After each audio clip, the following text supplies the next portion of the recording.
자, 기대보겠습니다.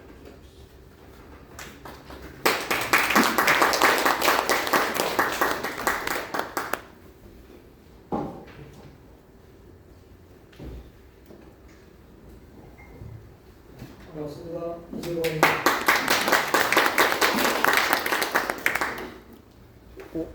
그 건드리면 안 돼. 건드리면 꺼져요.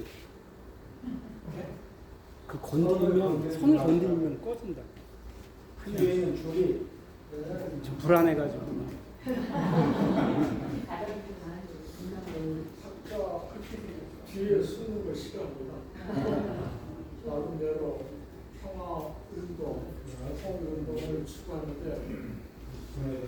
이 탁자가 선생님과 저 사이에 장벽 같은 느낌이 들어요. 통일은 장벽을 후밀한 것 아니겠어요?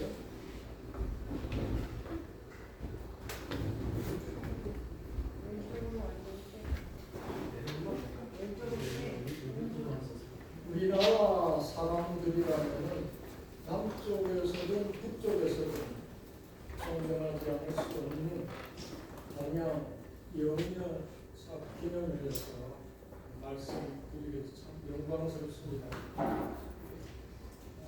더 전 지금 막 소개해 주신 이비엽 선생님으로부터 중립파에 관한 강의를 받았습니다. 여기 중립파에 관해 공부해 오신 분들이 좀 계시는데요. 정확하게 20년 이상 중립파에 관해 공부해 왔기 때문에 부담 없이 거의 받아들였습니다. 도중에 얼마 전에 중립파의 몽양 여운영 선생을 포함하는 게 좋겠다 싶어서 급히 공부 좀 했습니다. 여운영 선생에 관해서는 저나 선생님이나 큰 차이 없이 알고 있으리라 생각하는데 그래도 앞에 나와서 부담스럽구나. 선생님 마이크를 좀 가까이 대달래요. 안 들리시는데요. 제 목소리가 오늘 커서 이거 그래서 제가 주제를 중립하고 연결을 하려고 보니까 이런영 선생이 걸으셨던 길이 중도 아닌가. 중도와 중립이 같지는 않지만 비슷하다. 연결된다 싶어서 이렇게 한번 꾸며봤습니다. 몽양 선생님은 가장 먼저 떠오르는 게 뭐겠어요? 이건 저마다 차이가 좀 있겠지만 해방과 동시에 만드신 건국준비령이 아니겠어요? 건준이라고 하는데 그러니까 공식적으로 해방된 날짜가 1945년 8월 15일입니다. 이 건준이 출범 날짜가 바로 그 날이잖아요. 해방 동시에 출범된 건준. 근데 왜 이거를 여운영 선생이 주도하시게 됐을까? 일제의 협력이 있지 않았겠어요? 일제로부터나 당시 우리 조선 사람들로부터는 가장 명망 있는 그러한 지도자였다. 이거죠. 제가 한 가지 여론조사 결과를 한번 찾아봤습니다.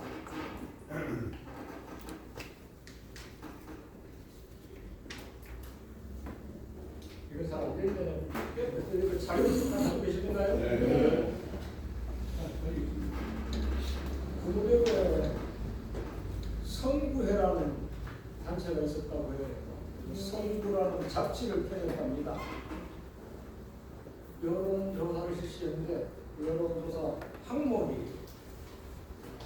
가장 유망한 정치 지도자, 능력 있고 지도력을 겸비한 양심적인 지도자 뽑고 압도적으로 1등을 기록한 분이 몽양이었습니다. 제가 기억한 게 33%가 나왔죠. 그다음 2등이 이승만, 김구, 박헌영 이런 순으로 나온 나오는데 2, 3, 4등이 비슷비슷하지만 1등은 압도적으로 우위에 있었다. 그래서 이 선생님이 주도하시게 된 건 아니냐 이런 생각을 하게 되는 거죠. 그 다음에 두 번째, 이 건준을 바탕으로 바로 다음 달에 조선 인민공화국이 들어서게 됩니다.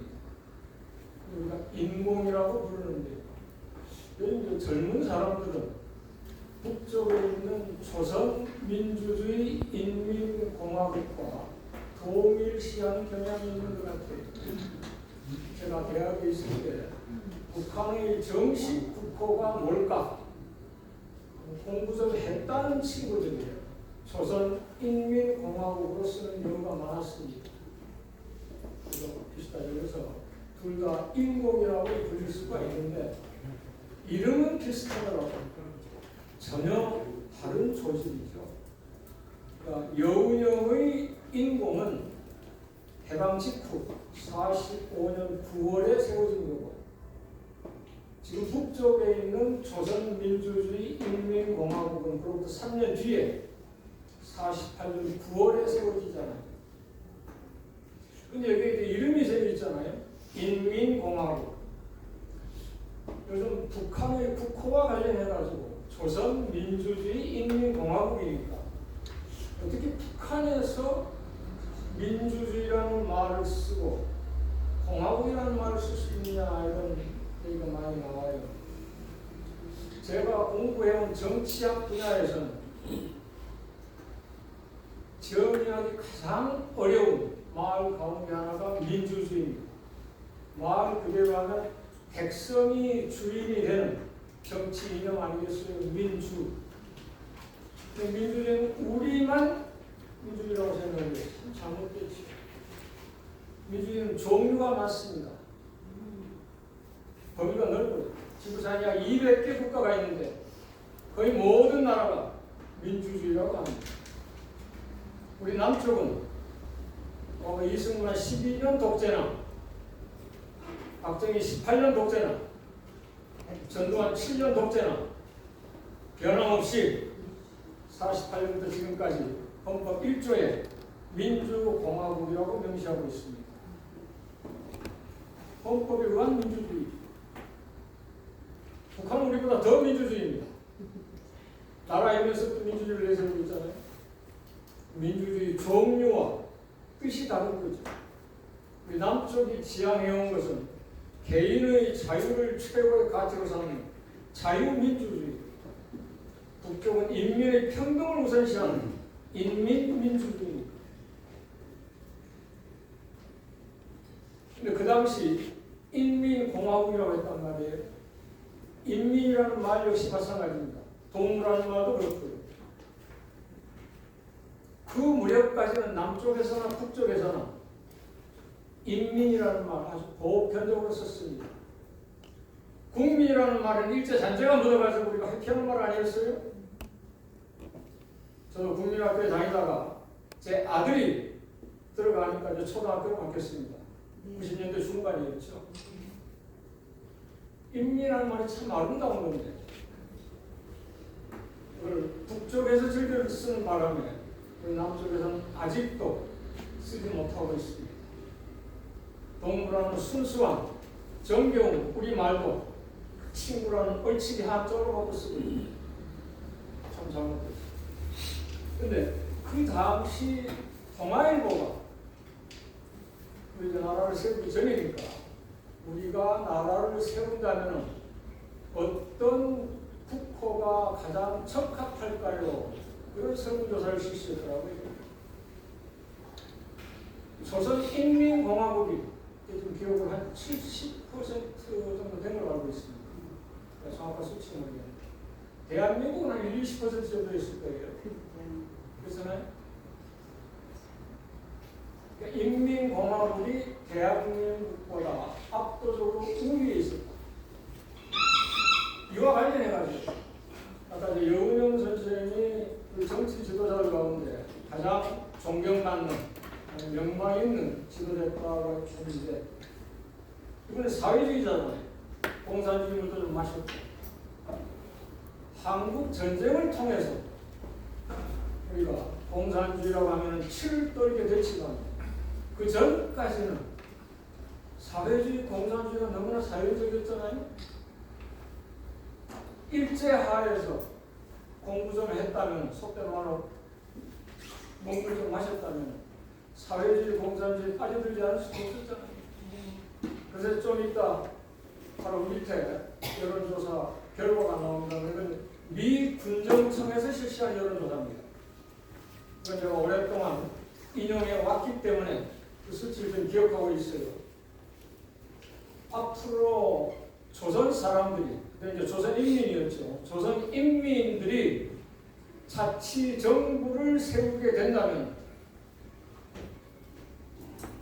어떠한 체제, 이념을 원하느냐고 물어봤습니다. 사회주의를 지향하는 게 70%였습니다. 자본주의가 13%라고 그래요. 공산주의가 한 10%쯤 나왔어요. 10%가 나왔어요. 그래서 사회주의와 공산주의를 합치면 둘이 뭐 사순간이잖아요. 77%. 자본주의가 14%가 그래요. 5배가 넘잖아요. 그다음 이거 한번 생각해 보시기 바랍니다. 우리 남쪽에서, 이건 북쪽을 상대한 게 아니에요. 그 당시 38선 이남에서 우리 인민들이 또는 민중들이 또는 국민들이 원했던 국호는 인민공화국이고 가장 적합하다고 생각했던 체제는 사회주의 체제였습니다.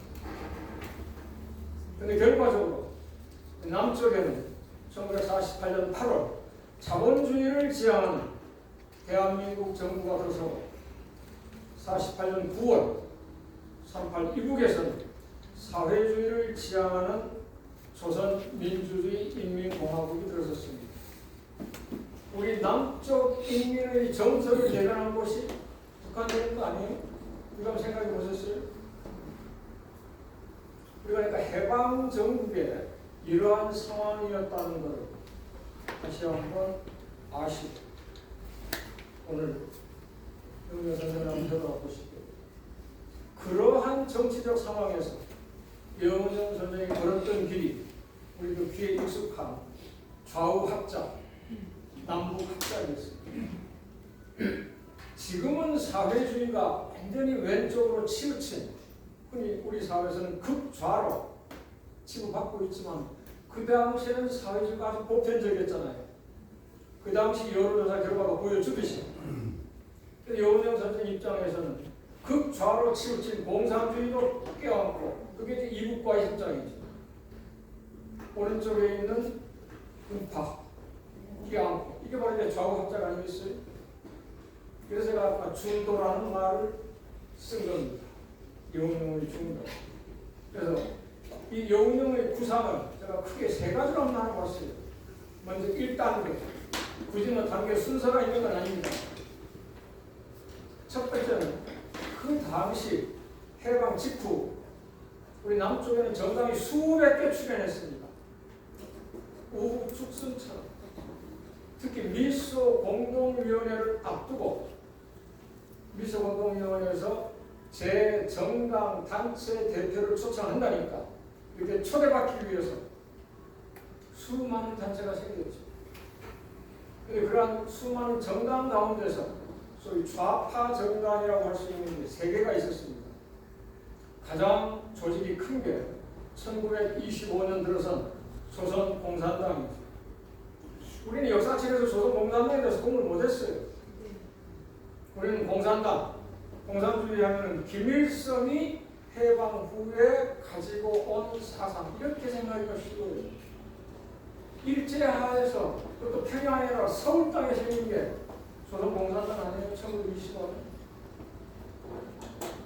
그래서 공산당 조직이 가장 컸습니다. 그다음에 이제 남로당으로 연결된 거죠. 그 다음이 여운형 선생이 만든 인민당입니다. 그리고 신민당이에요. 나중에 70년대 우리 야당에 신이 나온 거리가 멀죠. 근데 그 당시에 공산당이나 신민당은 북쪽에도 있었습니다.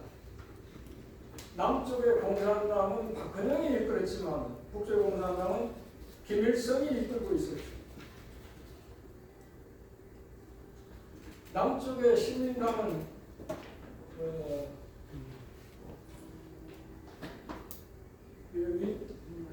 백남은 선생이었지만 북쪽의 신민당은 김두봉이 이끌었습니다. 김두봉이라는 아주 유명한 한글 학자입니다.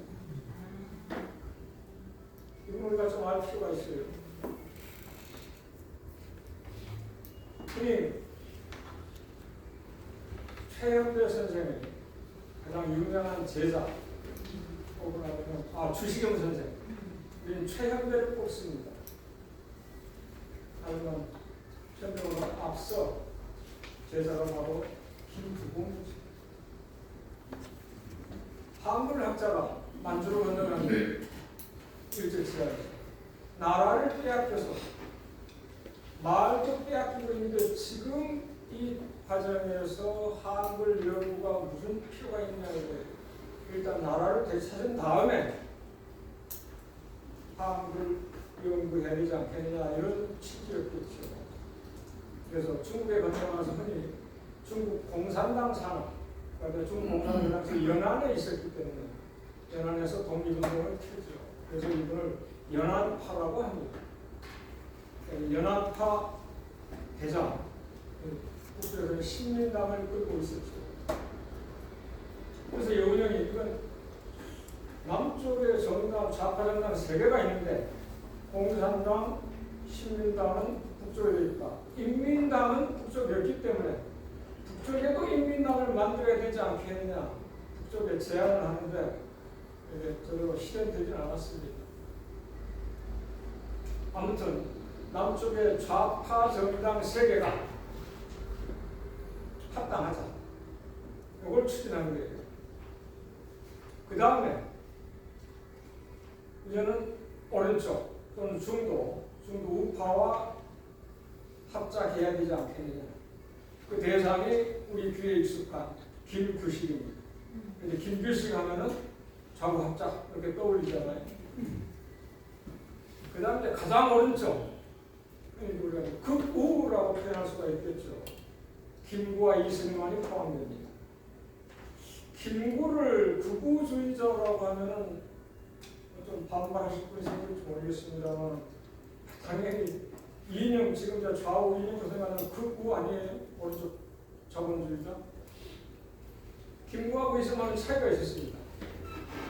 그 당시 우리나라 정국이 45년 12월 모스크바 3.3회의에서 신탁 통치를 결정했잖아요.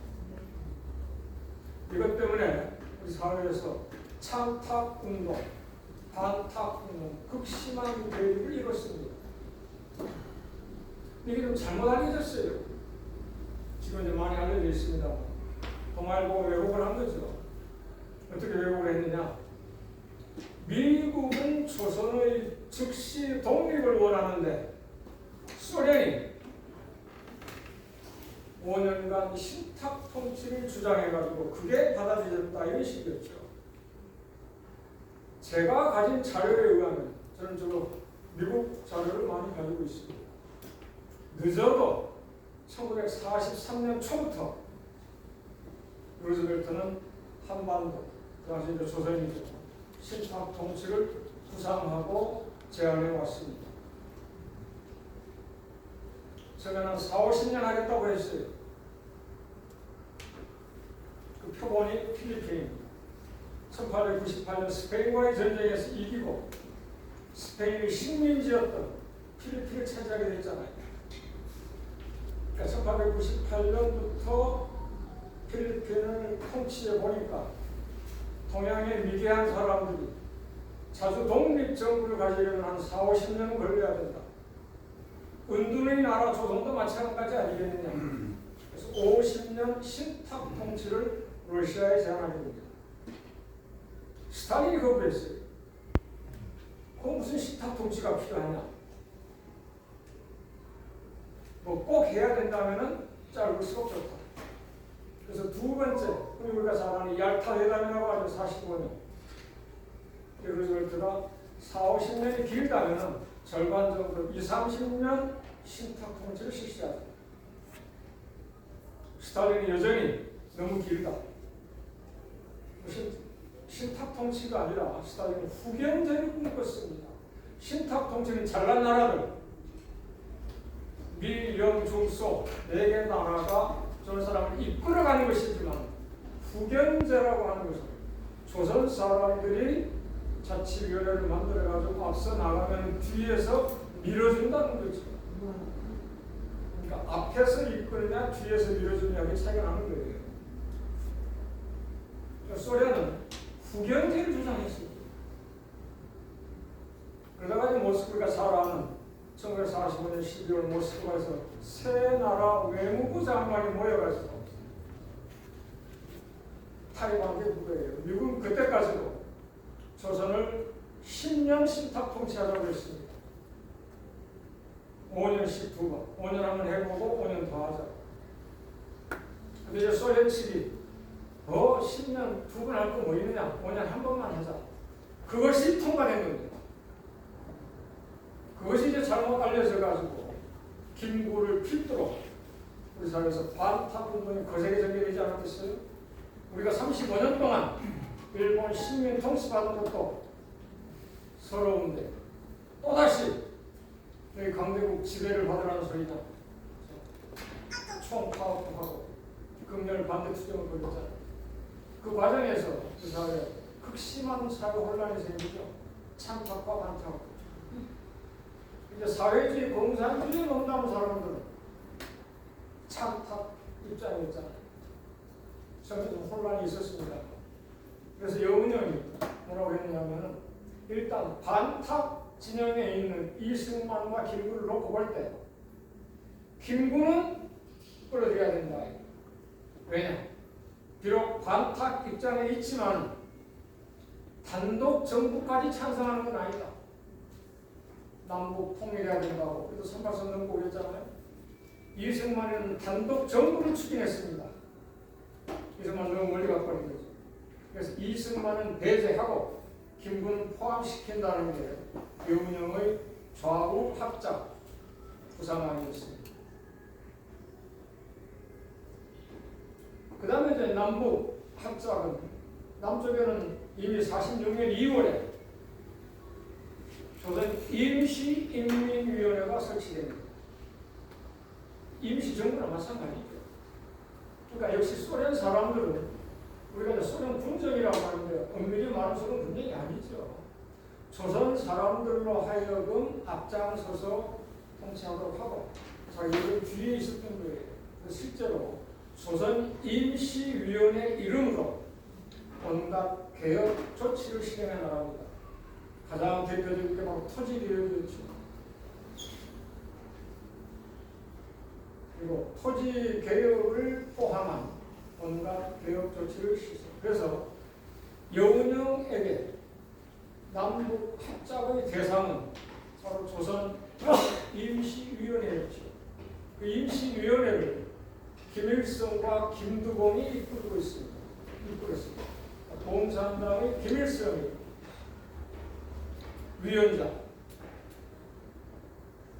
신민당 김두봉이 부위원장으로 그래서 남북 합작을 위해서 1946년 2월부터 1947년 1월까지 여운형이 최소한 5번 방북하게 됩니다.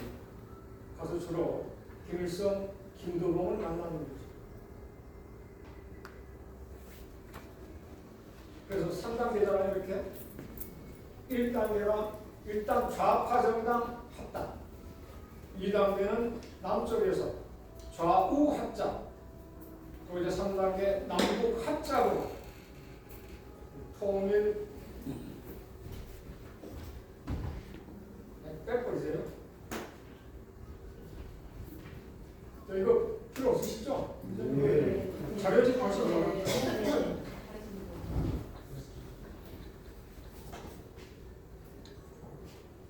건국 운동을 펼친 겁니다.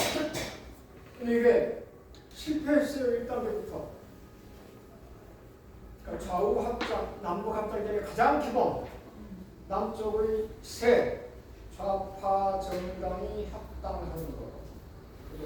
이루어지긴 이루어졌어요. 남조선 노동당으로. 하지만 여기 영령은 배제됐고 원치 않았습니다. 박근혜와의 갈등이 심했어요. 박근혜는 한 10여 년 선배잖아요. 하지만 조직이 공산당이 훨씬 컸습니다. 그래서 공산당원들이 인민당에도 들어가고 시민당에도 들어가고 공산당 마음대로 조정했지요.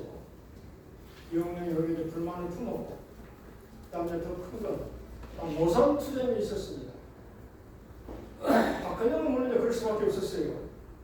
미 군정에서 조선 공산당을 탄압하기 시작하죠. 46년입니다. 공산당을 불법화하고 박근혜에 대한 체포령을 내렸습니다. 이거 알고 계시죠? 이에 맞서서 박근혜는 파업, 총파업, 폭력 투쟁을 이끌게 됩니다. 우리가 잘 아는 대구 항쟁 포함해가지고 영웅이 거기에 반대했습니다. 대화와 타협을 중시했습니다. 중도의 길을 가야 돼요. 왼쪽 오른쪽 다 포함해야 됩니다. 그래서 대화와 타협을 통한 건국 운동을 벌인 겁니다. 그래서 제가 갖다 붙인 게 비폭력입니다. 제가 멋대로 유은영 선생한테 비폭력 중도 이렇게 했는데 건국 아주 기념사업회 마음에 들지 모르겠습니다. 마음에 안 든다면은 쓰지 않겠습니다. 그래서 이사장님도 와 계시고 부이사장님 계시는데 나중에 말씀해 주시기 바랍니다. 제가 딱지 붙인 유은영의 비폭력 중도 네? 마음에 들어요. 선생님은 관계없고. 김성근 의원이 아까 결사하셨는데 원불교에 대해서 공부를 많이 해오셨어요. 원불교 지도자 가운데 2대 지도자 가운데 정상종사라는 분이 계십니다. 원불교 최고 지도자를 종법사라고 부르거든요.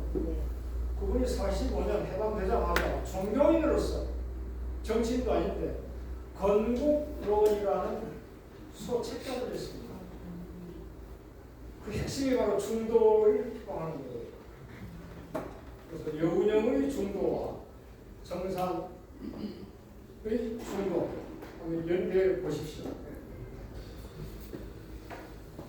근데 아무튼 이분이 실패했는데 그 이유 때문에 그러니까 공산당 조직이 압도적으로 컸다.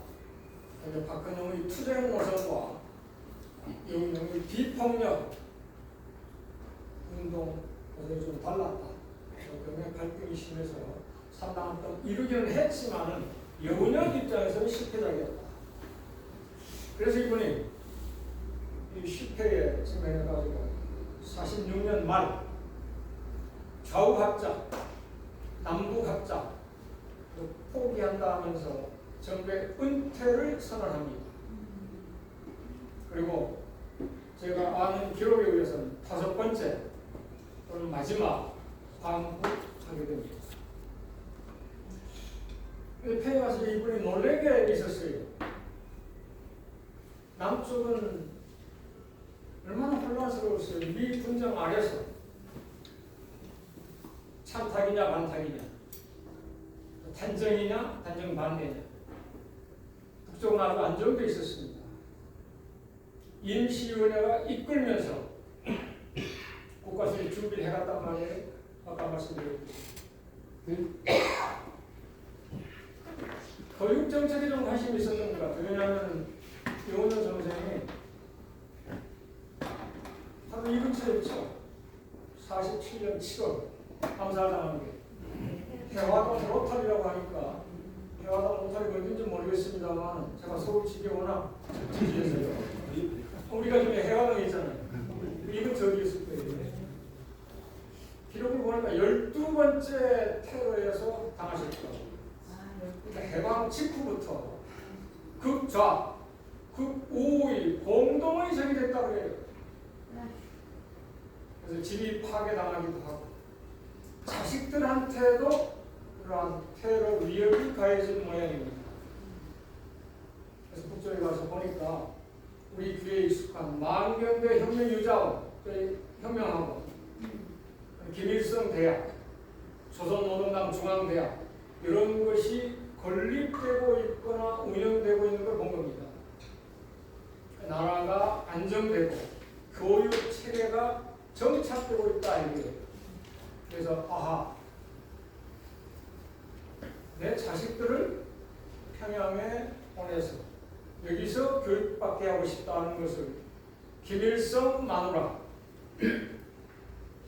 김정숙이 의견, 알치산 동지잖아요. 김정숙이 어쩔 줄은 모르죠. 김일성한테 얘기했더니 김일성이 흔쾌히, 김일성한테는 26년 선배니까 김일성은 1912년생이고 몽양은 1886년생일 거예요. 깍듯이 어르신으로 모신 것 같아요. 김일성. 어르신의 뜻이라면 꼭 그래야 되지 않겠느냐. 그래서 평양에서 밀사를 보내가지고 새 자녀를 47년 평양으로 데려갑니다. 마침 지금 소련에서 우리 북조선 학생들 유학 보내라고 하는데 그 편에 선생님 자녀들 보내가지고 모스크바에서 공부하게 하겠다. 47년 7월 모스크바에 가서 공부하게 됩니다. 47년 7월 자녀는 모스크바로 떠나고 아버지는 해화동에서 암살당합니다. 그래도 다행히 자식들이 아버지 암살을 당하는 건 모르고 모스크바로 갔어요. 그때 모양이 한 말이 내 자식들 평양에서 그래도 잘 시켜가지고 새 조국 건설에 이바지하게 하라. 5년간 모스크바에서 공부하고 52년이라니까 한국 전쟁 중이었죠. 평양에 들어왔다. 근데 그때 이미 김정숙이 죽었어요. 한국 전쟁 전에. 근데 전쟁 중에 김일성이 그 신경을 못 쓰고 잊어버리고 있다가 70년대 와가지고 그 당시 여운형 선생 자녀들을 모스크바로 보는데 어떻게 됐지? 수송을 해서 찾았답니다. 셋이 다 공부를 열심히 해서 잘해서 곳곳에서 훌륭한 일을 하고 있을 때요. 다 방병대로 흘려가지고 내가 일찌감치 너희들을 도와줘서 미안하다. 특히 둘째 딸, 여영군은 우리한테 널리 알려져 있지 않아요? 북쪽에 조평통이라든지 최고인민회의, 남쪽에 국회 같은 데죠. 부의장까지 이제 대남 사업에 열심히 하다가 얼마 전에 죽은 걸로 알고 있습니다. 그러한 사연이 있습니다. 아무튼 여운형이 47년 암살 당할 때까지 새 나라 건설을 위해서 걸었던 길이 비폭력 중도였다. 그럼 만약 암살당하지 않고 살아남아서 새 나라 건설에 참여하고 지도자가 됐다면 어떤 길을 걸었겠느냐. 그것이 비폭력 중도가 제가 지금 얘기하고자 하는 전쟁 반대, 폭력 반대니까요. 중도 중립 외교로 가지 않았을까. 이렇게 저는 연구해 보는 겁니다. 무리가 있겠죠. 우리가 중립이라는 말을 잘 못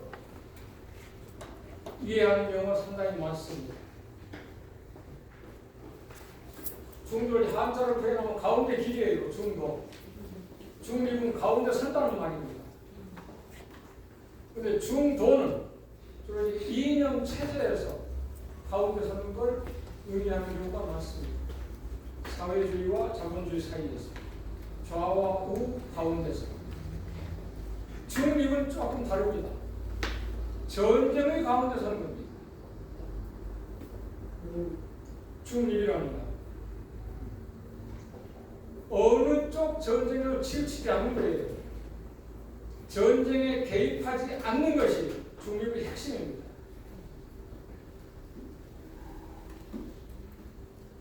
전쟁에 개입하지 않고 휘말리지 않으려면 다른 나라 군대 끌어들여서도 안 되고 전쟁하는 당사자들한테 물자 지원해서도 안 됩니다.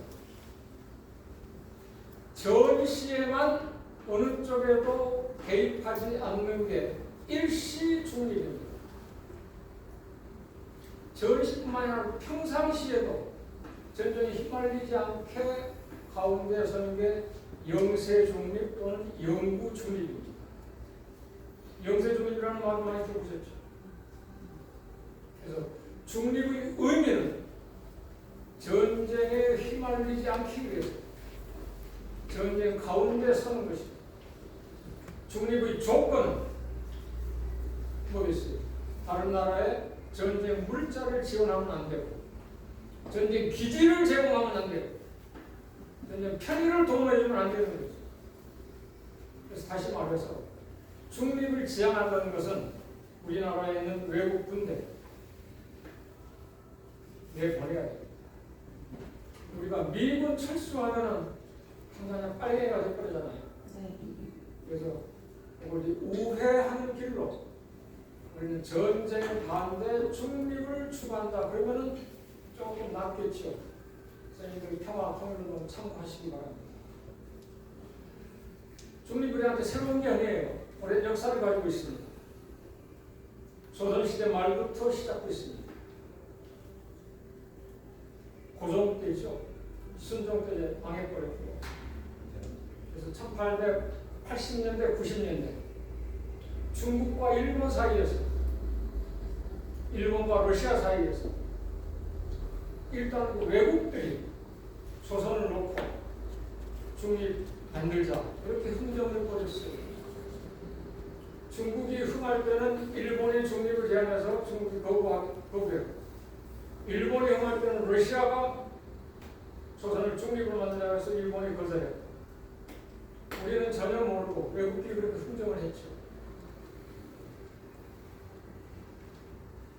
그러다가 고종이 직접 중립을 선언하게 됩니다. 1900년대 들어와가지고 우리 익숙한 육일주의 중립론을 발표했어요. 이걸 고종한테 전달했고, 고종의 영세 중립 정책에 관해서 수십 년 동안 연구해 오신 분이 오늘 가운데 계십니다. 강종일 선생입니다. 아까 한중추 공동대표라고 한경 선생님 소개받으셨는데, 그 사회에서 1900년대, 1990년대 말부터 지금까지 우리 한 30년 동안 중립화를 연구해 오신 분이에요. 앞에 선생님. 특히 박사학위 논문이 고종의 연구 중립 관련된 것이었습니다. 근데 그때 고종이 이미 선포를 했지만 조선은 영세 중립국이라고 1904년 일본이 받아들일 리가 없죠. 이들 가만히 있어. 무시당했습니다. 그리고 이 조선은 러일 전쟁터로 변하고 말았습니다. 그리고 해방이 됐어요. 1940년대부터 50년대 주한미군 철수와 관련해가지고 미국 정부에서 조선 중립을 잠깐이나마 부정하게 됩니다. 내부 반대로 실현되진 않았어요. 1970년대 카터 때죠. 주한미군 철수를 주장하면서 주한미군 철수하면은 한국을 중립국으로 만들어야 되지 않겠느냐. 왜냐하면 미군이 40년대부터 우리 한반도를 점령해 왔는데 미군이 나가버리면 중국이나 러시아가 영향이 커지지 않겠어요?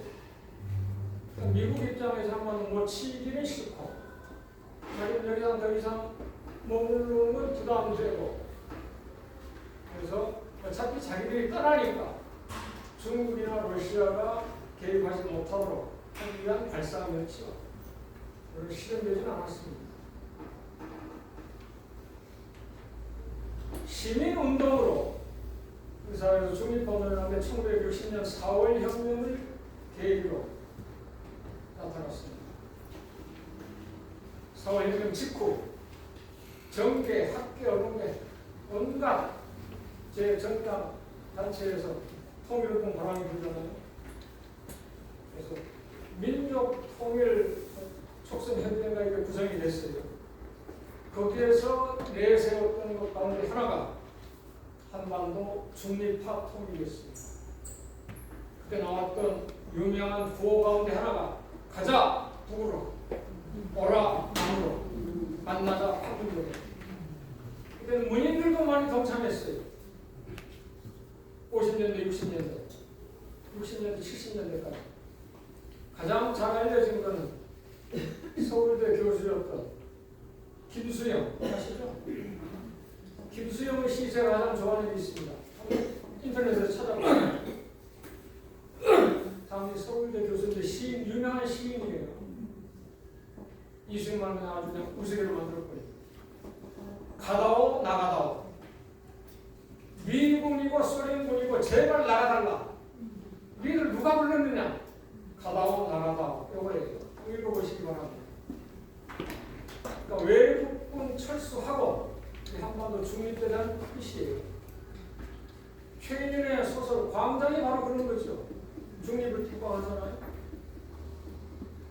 민족 시인이라고 하는 신동엽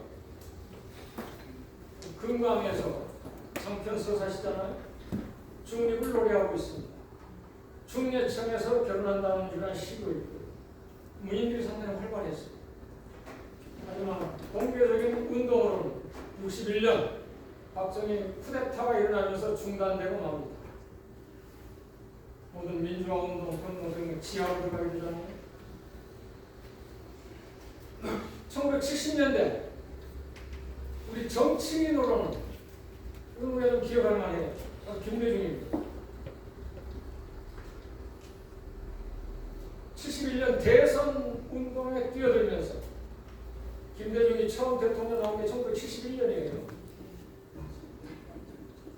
4대국 보장, 우리 한반도를 주변 4강대국이 보장해달라.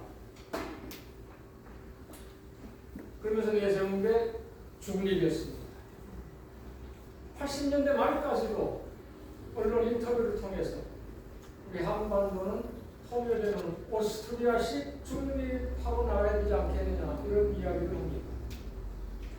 97년 대통령 당선되고 나서 5년 동안 청와대에 있는 동안에는 중립하기 안 꺼냈어요. 하지만 대통령 후보로서 공식적으로 중립을 제기했답니다. 그 다음에 시민운동 차원에서는 90년대부터 중립화 운동이 일어나기 시작했습니다. 바로 여기 계신 좀 전에 소개한 강명일 선생님입니다. 영세중립통일협의회도 만들고 연구회도 만들고 운동모임도 만들고 최근에는 중추사라고 중립화를 추진하는 사람들 1960년대, 70년대 그래서 통일운동 하시던 분들이 주도적으로 만든 걸로 알고 있습니다.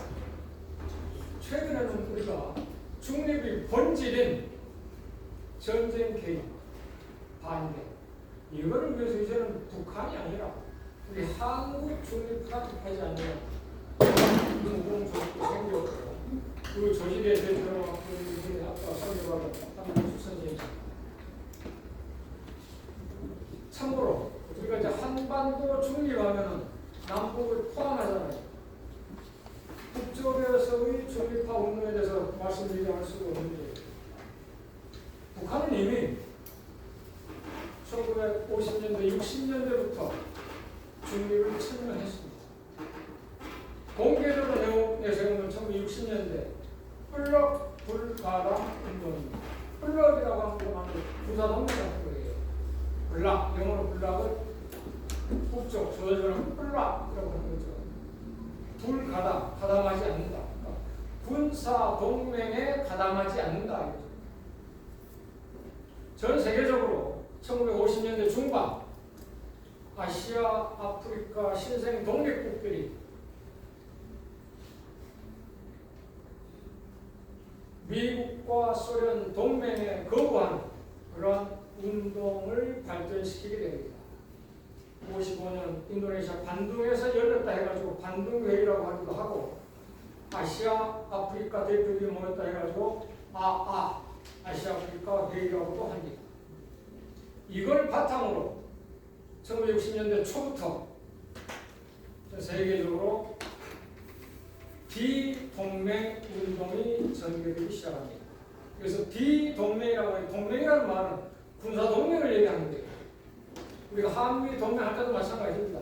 무슨 뭐 가치동맹이다 이념동맹이다 그건 우리가 꾸며낸 말이고 동맹의 궁극적인 것은 본질은 군사동맹입니다. 그래서 군사동맹에 동참하지 않는 것 이게 바로 비동맹 운동이죠. 전쟁에 개입되지 않겠다는 거 아니에요. 그래서 국제적으로 1960년부터 우리 귀에 익숙한 연방제 통일 방안을 다듬기 시작했는데 그것도 4.5혁명 직후였죠. 1970년대, 80년대, 90년대 연방제가 너댓 번 바뀌어요. 큰 틀에서는 유지됩니다만 조금씩 바뀝니다. 1980년에 발표된 고려 민주연방공화국 통일 방안에 중립화가 명시되어 있습니다. 그러니까 북쪽은 1960년대부터 대외 정책 핵심으로 블록 불가담 운동을 펼쳤고 한반도 통일운동 핵심 내용 가운데 하나로 어느 진영에도 속하지 않는 중립화를 천명했다 이겁니다. 그러니까 우리가 한반도 중립이라고 하면 북쪽은 걱정할 것 없어요. 우리 남쪽이 문제지. 그런데 제가 요즘 정리하고 있는 우리 한국의 중립화 이게 뭐냐? 왜 그러느냐? 우리가 또다시 전쟁터가 되기가 쉬워요. 1894년, 95년 청나라와 일본 간의 전쟁터가 됐습니다. 1904년에서 5년 러시아와 일본 사이의 전쟁터가 됐어요. 앞으로 2030년대 미국과 중국의 전쟁터가 될지 모르겠습니다. 요즘 우리 뉴스 많이 나오고 있습니다만 미국과 중국 간의 핵권 경쟁, 전쟁이 아주 치열해지고 있습니다. 가장 문제되는 게 경제전쟁입니다. 무역전쟁. 우리 귀에 익숙하죠? 이 무역전쟁이 끝나지 않을 거예요. 이건 지금 제 글에 생략됐을 텐데. 미국에게 연평균 3,500억 달러 적자를 기록한 나라가 중국입니다. 연평균 3,500억 달러요. 우리가 과거 트럼프 1기 때 대략 한 200~300억 달러 흑자를 봤어요. 미국 입장에서는 200~300억 달러 적자죠, 우리한테. 그게 많다고 트럼프가 한미 FTA 다시 맺자고 했던 겁니다. 근데 윤석열 정부를 거치면서 우리가 중국을 배제하느라 미국한테 흑자를 한 500억 달러까지 봤습니다. 트럼프가 앞으로 어떻게 나올지 짐작해 보시기 바랍니다. 과거 트럼프 1기 때 우리가 흑자를 본 200~300억 달러가 많다고 한미 FTA 다시 협상하자고 했는데 2배가 됐다 이거예요. 그다음 기술 전쟁, 영해 전쟁. 이 가운데 우리가 가장 큰 피해를 보고 있어요. 왜냐하면 우리한테 무역 상대 1등이 중국, 2등이 미국입니다. 이 두 나라가 전쟁하니까 가운데서 가장 큰 피해를 보는 나라가 한국입니다. 그런데 그 뭐 경제적으로 피해 보는 거 심각하지 좀 덜 먹으면 되잖아요. 한 우리 목숨이 아닌 문제가 있어 바로 전쟁입니다. 네. 누가 얘기하시는 거예요? 고맙습니다.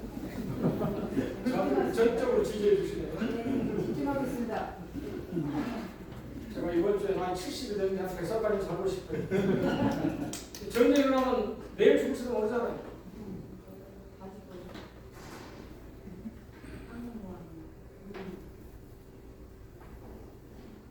요즘 우리 언론에서 시진핑 세 번째 임기가 끝나는 2017년 안으로 대만을 둘러싸고 미국과 전쟁이 일어날 가능성이 크다 이런 얘기가 나오죠. 시진핑이 네 번째 임기를 시작하려면 뭔가 큰 성과를 거둬야 되는데 가장 큰 성과가 이 민족 부흥에 해당되는 대만과의 통일 아니겠느냐. 그거 아니겠어요? 그러면서 나오는 말이 중국은 하나다.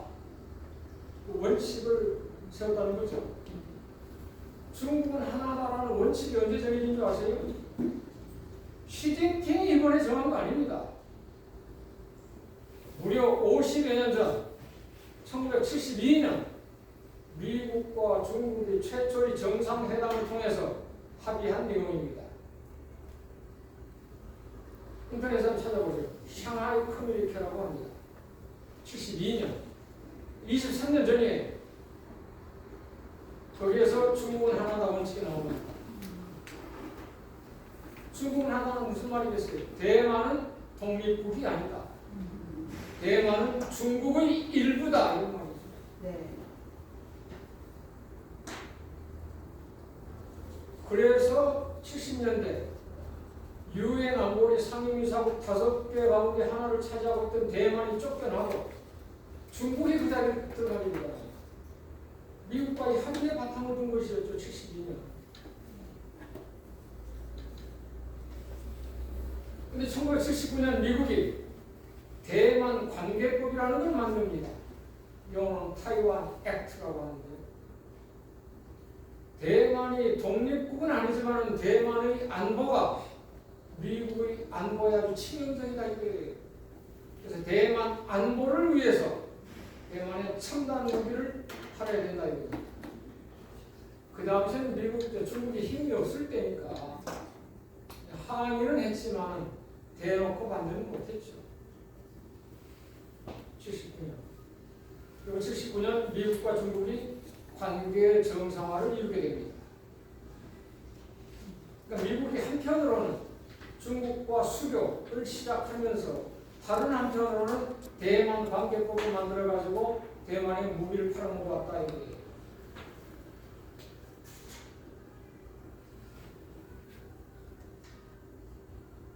(1990년대) 말부터 대만에도 민주화 바람이 불어가지고 야당이 집권하게 됩니다. 민진당이에요. 민주진보당. 본토에서 쫓겨간 사람들은 한족 위주로, 그러니까 마오쩌둥이 건국한 무렵에 그래도 통일을 원합니다. 하지만 그 전에, 오래전에 대만으로 건너간 사람들이나 그 원주민들은 통일을 원치 않습니다. 왜 우리가 너희들하고 같이 살아야 되느냐? 체제도 다르고 경제 현황도 다르잖아요. 물론 중국이 전체 GDP로는 쪽수가 워낙 많기 때문에 시장 확률로 따지면 미국에 이어서 2등입니다만 실질 구매력으로 하면 2014년부터 미국을 앞서고 1등이 됐어요. 하지만 1인당 GDP로 하면 14 내지 15억이잖아요. 그건 10,000달러 좀 넘어요. 대만은 거의 40,000달러란 말이에요. 그러니까 우리가 체제도 다르고 이념도 다르고 잘 살지도 못하는 본토 사람들하고 합칠 이유가 뭐가 있느냐 이거예요. 거부합니다. 그래서 자주 독립을 추구하는 거예요. 민주당에서. 그래서 민주당이 집권하면서 2000년부터 대만 독립론을 주장하게 되니까 중국에서 뭐라고 했느냐? 2005년 반국가분열법이라는 걸 만듭니다. 국가를 분열시키면 무력으로 침공할 수 있고 처벌하겠다 이거예요. 그러니까 민주당을 겨냥한 거고 민주당을 지원하는 미국을 겨냥하는 거죠. 그러니까 조건부예요. 중국에서는 대만이 가만히 있지 않고 독립을 추진하고 외세가 그걸 부추긴다면 중국은 무력으로 침공하겠다는 겁니다. 조건부가 있는 건데 우리는 그 무시하고 그냥 시진핑이 대만 침공할 거다 이렇게만 얘기한단 말이에요. 제대로 알고 계시기 바랍니다. 근데 만약 미국이 부추기든 대만이 도발하든 중국이 아니면 그냥 자기들의 힘이 미국에 맞서거나 능가할 수 있다고 먼저 침공을 하든 일단 만에 하나 전쟁이 터진다면 어떻게 되겠어요? 우리는 자동으로 개입될 수밖에 없습니다. 네. 첫 번째,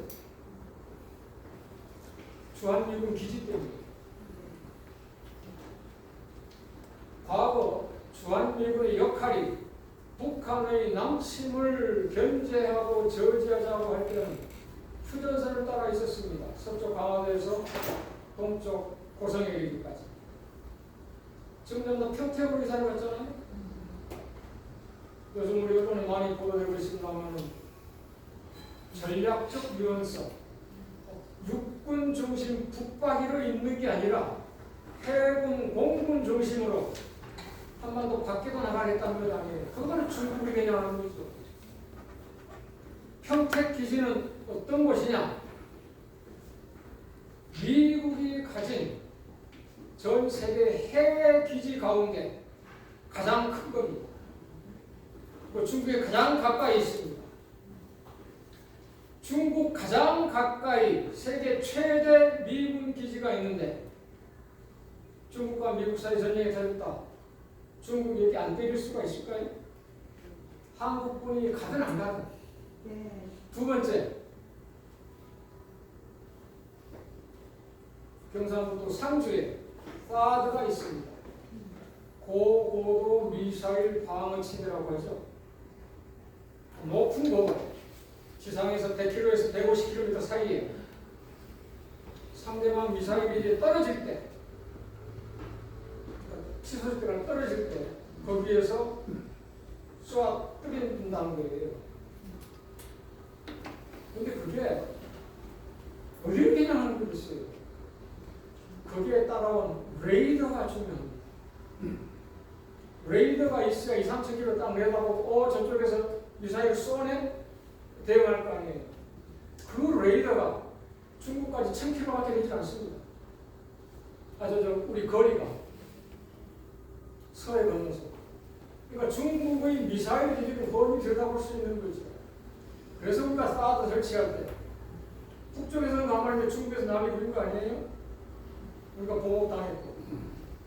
그러니까 중국 입장에서 본다면 자기네 미사일 기지를 훤히 들여다볼 수 있는 레이더가 성주에 설치되어 있고 세계 최대의 해외 미군 기지가 평택에 있는데 우리가 무사할 수 있겠느냐는 거예요. 게다가 미국 입장에서는 주한미군뿐만 아니라 한국 군대도 와야 된다. 동맹이니까 이렇게 하고 있잖아요. 이걸 우리가 꺼내야 된다. 미국에 관해서 제가 즐겨 써온 말이 있습니다. 근데 제가 이 얘기를 하면은 선생님들 반미 학자가 그런 주장 할 수 있겠다는 건데 저보다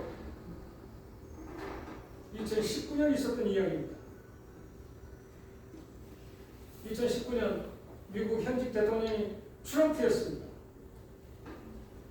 트럼프가 카터한테 전화를 해요. 카터 때 미국과 중국이 관계 정상화를 했단 말이에요.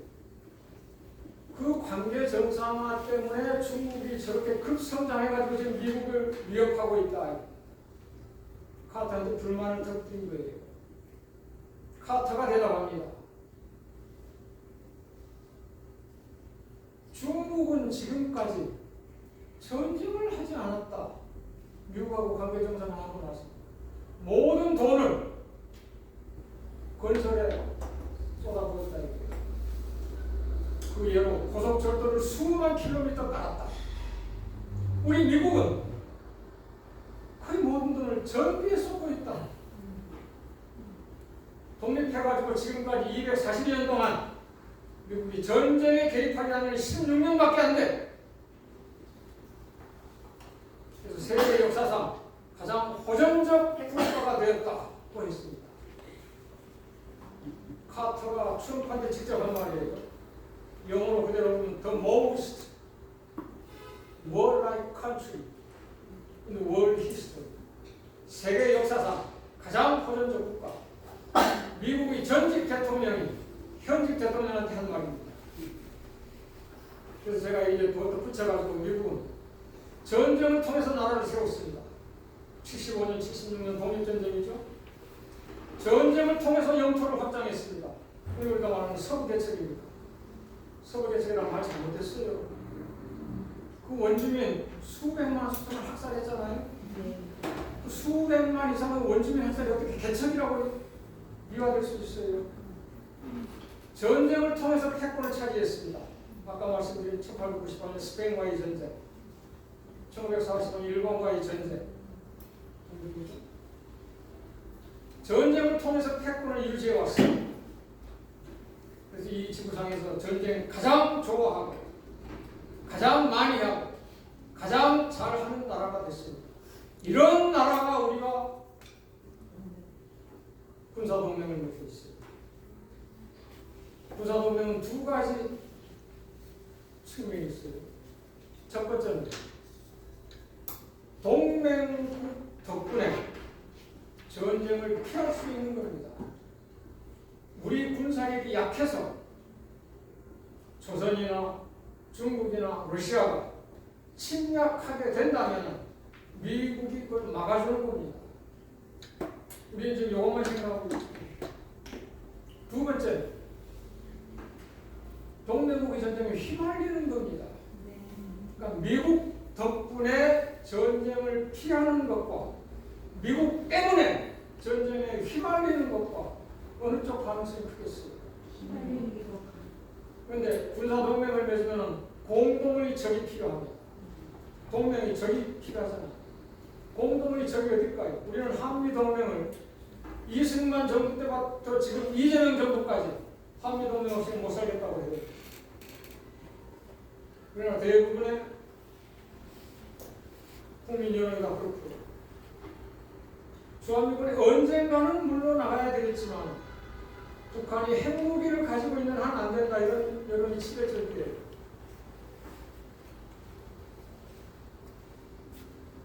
그래서 참 잘못됐어요. 제 얘기가 순서가 좀 바뀝니다만 이것부터 제가 짚고 넘어갈게요. 북한이 핵무기가 없을 때 개발하기 전에 북한은 줄기차게 한반도 정전, 평화협정을 원했습니다. 미국과 우리 남한이 반대했어요. 지금은 안 돼 하면서. 그때 우리 남쪽에는 무수한 미국 핵무기가 있었습니다. 늦어도 1958년 1월에 들어왔어요. 91년 소련이 해체되니까 핵무기가 나갔습니다. 우리는 33년 동안 핵무기를 가지고 있었어요. 그때는 북한 핵무기 하나도 없었습니다. 자체 핵무기 개발하기 전이고 러시아 핵무기도 없었고 중국 핵무기도 없었고 그러한 상황에서 북한이 종전하고 평화협정을 맺자는데 미국과 우리 남한은 지금 안 돼 하면서 그러고 있습니다. 지금 우리 남쪽에서 핵무기 나갔어요. 91년에. 북한은 핵무기 개발했습니다. 지금 이제 북한이 종전하자 평화협정 하면서 지금 뭐라 그래요? 니들이 핵무기 가지고 있으니까 안 돼. 전쟁을 끝내도 안 돼요. 얼마나 모순이에요. 전쟁을 끝내고 우리 이제 더 이상 적이 아니니까 니들 핵무기 버려 이렇게 해야 되는데 전쟁 끝내지 않으면서 종전은 반대하면서 핵무기 버려라? 말이 안 되잖아요. 이게 너무 치국인가요? 그냥 합리적으로 생각해 보시기 바랍니다. 근데 아까 그 전쟁 얘기로 돌아가고 동맹의 성격이 그렇게 두 가지가 있는데 미국 덕분에 전쟁을 피하는 것과 미국 때문에 전쟁에 휘말리는 것과 우리 힘이 미국이 없으면 지키지 못할 정도로 약할까요? 아니, 그렇지 않아요. 제 마지막에 나왔는데 우리의 위치, 힘이라고 할까요? 첫째, 우리가 국력을 평가할 때 가장 기본적으로 중요하게 꼽는 두 가지 요소가 있습니다. 경제력과 군사력입니다. 이 지구상에 약 200개 국가가 있다고 했죠. 우리 경제력 12위 안팎입니다. 문재인 때까지는 우리가 12등 왔다 갔다 했어요. 10등에서 12등. 윤석열 때 한 14등까지 13등 밀렸습니다. 환율이 엄청나게 높아지고 있는데 지금 1,420원까지 올라가고 있죠. 다른 나라도 환율이 올라가면 우리만큼 올라가진 않아요. 그만큼 우리 환율이 높아지기 때문에 상대적으로 GDP가 떨어진다는 소리겠죠.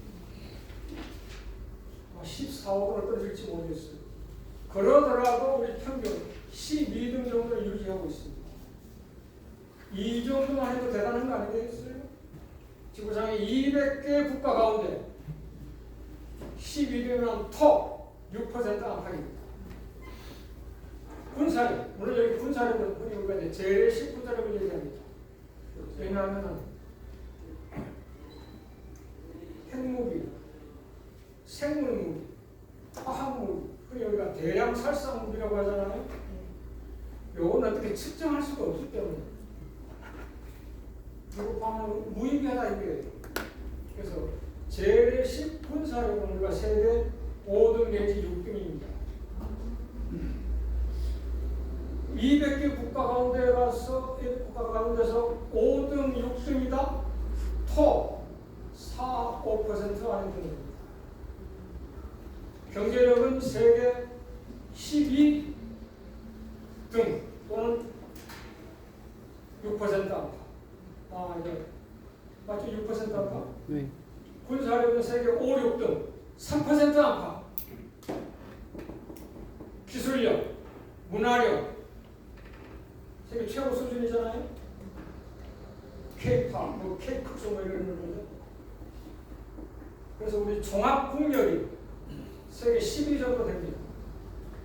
과거 우리가 힘이 없을 때, 고종 때, 조선말이라든지 아니면 1960년대, 70년대까지만 하더라도 고려 싸움에 새우등 터진다는 표현을 썼잖아요. 지금 우리 새우 아니잖아요. 세계 10위의 국력을 가진 나라가 어떻게 새우예요? 돌고래는 되죠, 최소한. 네. 미국 정도의 밍크고래라면. 이런 나라가 미국의 의존, 종속되지 않으면 나라를 지키지 못한다? 우리가 우리 자신을 너무나 과소평가하는 거예요. 지금 서로의 기회입니다. 트럼프가 왔잖아요. 선생님들 트럼프 많이 욕하시는데 저는 트럼프 좋아합니다. 미친놈이라고 불러줬습니다. 2016년부터 저는 그걸 짝사랑했어요. 그 이 정책 보고 그가 뭐라고 했어요? 미국이 직접 다른 나라로부터 침공받지 않는 한 전쟁에 개입하지 않겠다고 했습니다. 야, 좋다.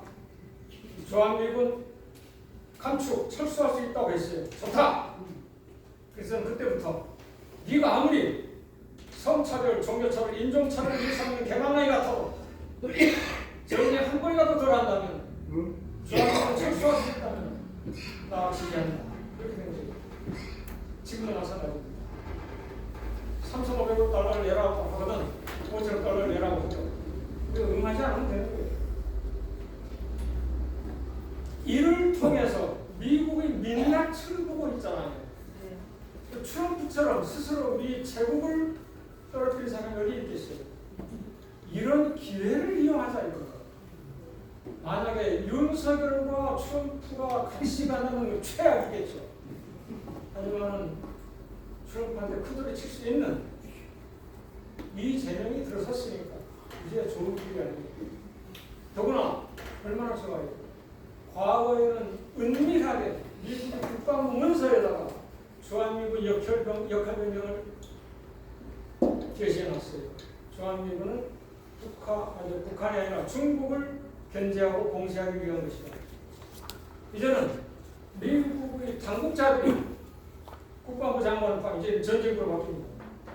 전쟁부 장관을 포함한 당국자들이 공개적으로 뭐라고 해요? 주한미군은 중국을 견제하고 봉쇄하기 위한 것이라고 하잖아요. 거기에다가 트럼프는 뭐라고 해요? 한국은 머니머신, 돈 기계다. 자기가 백악관에 있으면 한국은 지금 10배 이상 내야 된다. 1년 평균 10억 달러를 내는데 주한미군 방위 분담금 100억 달러를 내야 된다는 거 아니에요. 그럼 우리가 협상하기 얼마나 좋아요. 이렇게 통념을 주장해라 이게. 이 기회를 통해서 우리가 미국의 민낯을 보고 그걸 공개적으로 반대할 수 있도록 좌에서도 우에서도 경상도에서는 전라도에서도. 그래서 북한의 남침을 견제하는 것이라면 우리가 분담금 좀 낼 수 있다. 그럴 필요도 없지만 그런데 더구나 중국을 견제하기 위한 것이라고 니들이 공개적으로 이야기하는데 우리 방위분담은 한 푼도 낼 수 없다. 니들이 100% 내고 있든지 아니면 대고 나가다오. 그야말로 김수영의 시대로 가다오 나가다오. 이러면서 협상할 수 있지 않느냐 이거 아니겠어요? 그리고 다른 건 몰라도 설사 니들이 지금까지 해왔기 때문에 뭐 잠깐 머물러 있는 건 좋은데 전쟁만큼은 안 돼 우리 땅에서. 이러면서 이제 서서히 중립의 길로 나아가야 되지 않을까. 여운형 선생의 비폭력 중도를 떠올리면서 우리 한국 중립을 고민해 보시기 바랍니다. 고맙습니다.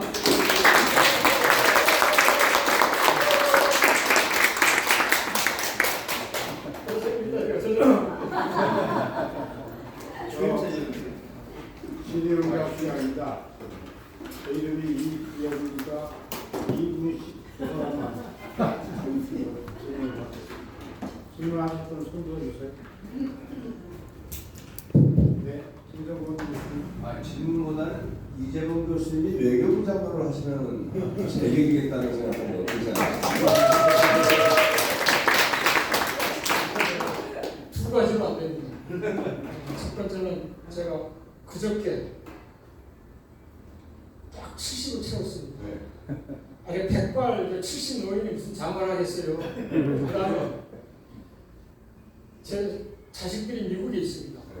미국에서 유학하는 동안 아들이 둘 나왔어요. 그 군대 안 가고 미국에 있는데 저 신상 틀립니다. 그 청문회가 통한 부모님 뜻은 좋았습니다만은 자, 한 분만 더 질문 받겠습니다. 미국은 자, 마이크.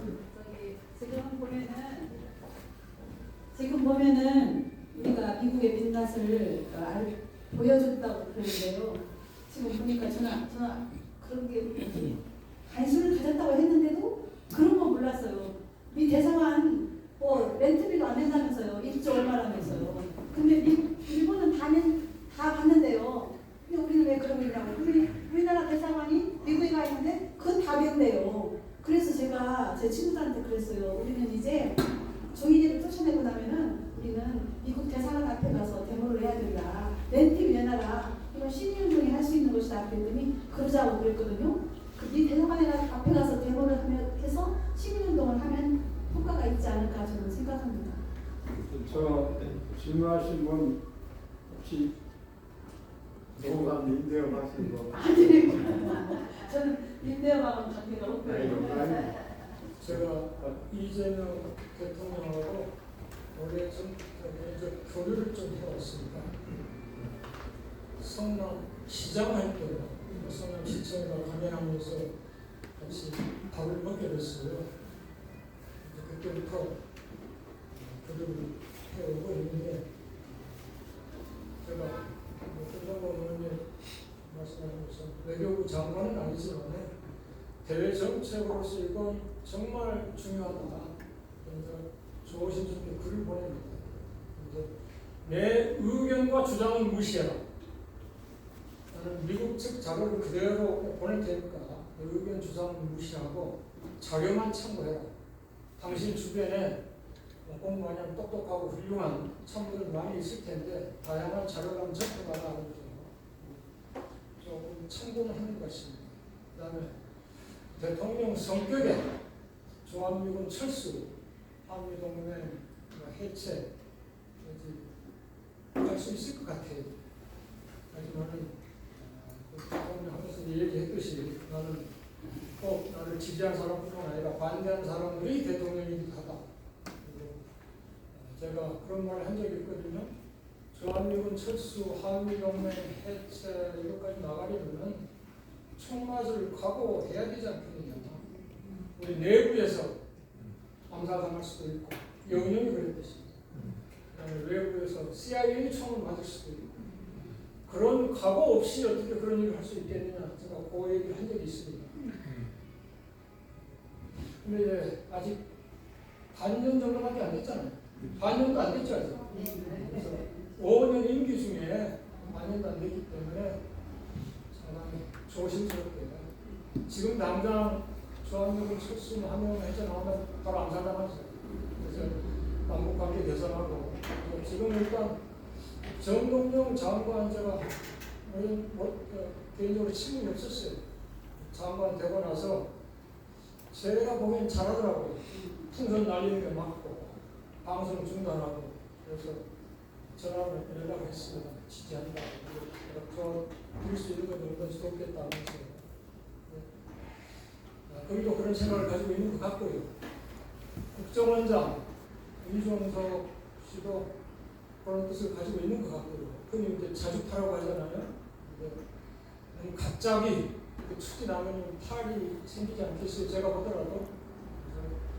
그래서 그러한 여론을 조성해 주는 게 우리 역할이겠죠. 그래서 후퇴하지 않도록 하고 선생님처럼 고향에 사시지만은 열심히 서울 오셔가지고 우리 대사관 앞에도 가고 용산에도 가고 하시면서 이재명 힘내라, 트럼프 반대한다, 조합이 물러가라 이런 주장을 해주시면 정책 결정에 좀 도움이 되겠죠. 그래서 고향에 계시는 분들, 서울 오신 분들, 서울에 계시는 분들 더 자주 나가십시다. 자, 이제 마무리하겠습니다. 저는 이부영 선배님께서 거의 20년 가까이 10몇 년 전에 동양농영 선생님을 앞에 끌어들이셔서 10몇 년 세월 지났는데 그 10년 전부터 하셨던 말씀이 생각이 납니다.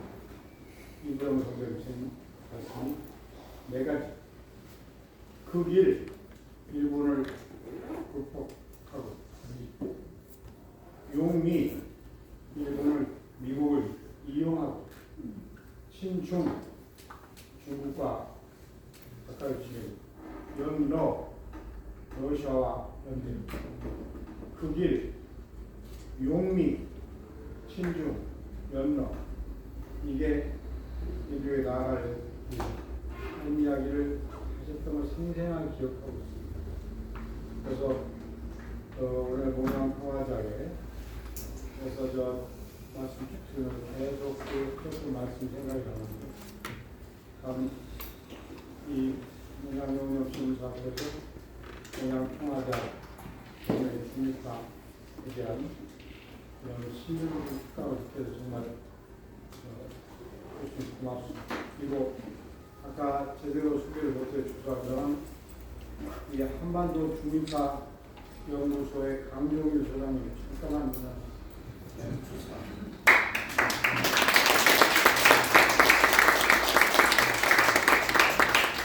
이렇게 와주셔서 참으로 고맙습니다. 그러면 이걸 조금 제가 한마디만 할까요? 예. 저도 이부영 전 이사장님 사랑을 지금 명예 이사장님이시죠? 네. 제 세계편에 기꺼이 출전을 써주셨고요. 이재용 검정선입니다. 그분이 용미라는 말을 쓰였다고 하니까 제가 그걸 한번 붙여가지고 우리가 요사에서 친미, 반미가 많이 있잖아요. 그건 수단입니다. 그렇죠?